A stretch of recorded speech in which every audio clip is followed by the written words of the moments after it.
সব মানুষের খেদমতে বুঝলাম, কিন্তু মশা দিয়া কি খেদমত হয়? মশার কামড়ের চোটে বাড়ি থাকতে পারি না, এ প্রশ্ন উঠতে পারি কিনা? উঠতেই পারে। আল্লাহ যদি সবই মানুষের কল্যাণে বানায়, তুই মশা বানিয়েছি কি কামে? আপনি বোঝেন না, বোঝেন নাই। একটা মশা, একে সহজে মারাও যায় না। ওকে বহু কায়দা করে হাতটা আস্তে নিয়ে যেই না মারবেন তার আগেই সে উড়ে চলবে। খুব চালাক এই মশা। কি জন্য বানাইছেন আল্লাহ?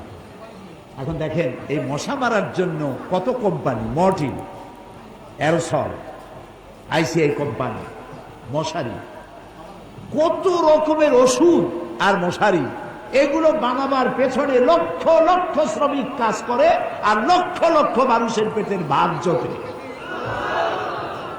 আপনি তো বুঝবেন না কোনটার মধ্যে কি জিনিস আছে, আল্লাহ বানাইছে কেন। তোমার মাথায় তো কুলাবে না। মশা আছে বলেই তো মশারি, মশা আছে বলেই তো মর্টিন বিক্রি হয় জন্মের মতো। এখন চিন্তা হয়তো তাহলে সাপ বানাইছে কেন? সাপ বানাইছে কেন তা জানুন না তো। সাপের চামড়া দিয়া, সাপের চামড়ার মেলা দাম, এ দিয়ে ভ্যানিটি ব্যাগ তৈরি হয়, মহিলারা ব্যবহার করে, খুব দামি। আর সাপের বিষ, এটা দিয়ে ঔষধ তৈরি হয়। সব থেকে বিষাক্ত সাপ যেটা, যেই সাপের বিষ লাট টাচ করার সাথে সাথে মানুষ মারা যায়, এই ধরনের মারাত্মক আফ্রিকান কোবরা, সেই সাপের বিষ দিয়ে মানুষের জীবন রক্ষাকারী লাইফ সেভিং মেডিসিন তৈরি হয়। সুবহানাল্লাহ। মহাদেশটা শুধু পানি, বরফের পাহাড় দিয়ে আল্লাহ বানায় রাখছেন। নাম কি? অ্যান্টার্কটিকা। এখানে শুধু আছে শ্বেত ভল্লুক আর আছে পেঙ্গুইন, পেঙ্গুইন পাখি।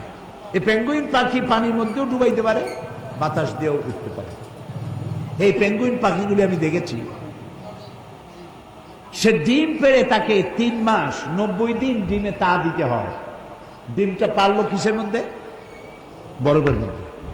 এখন ওর তো তাপ না হলে তো ফুটবে না, সেই জন্য ওইটার উপরে তাকে দাঁড়ায় থাকতে হবে।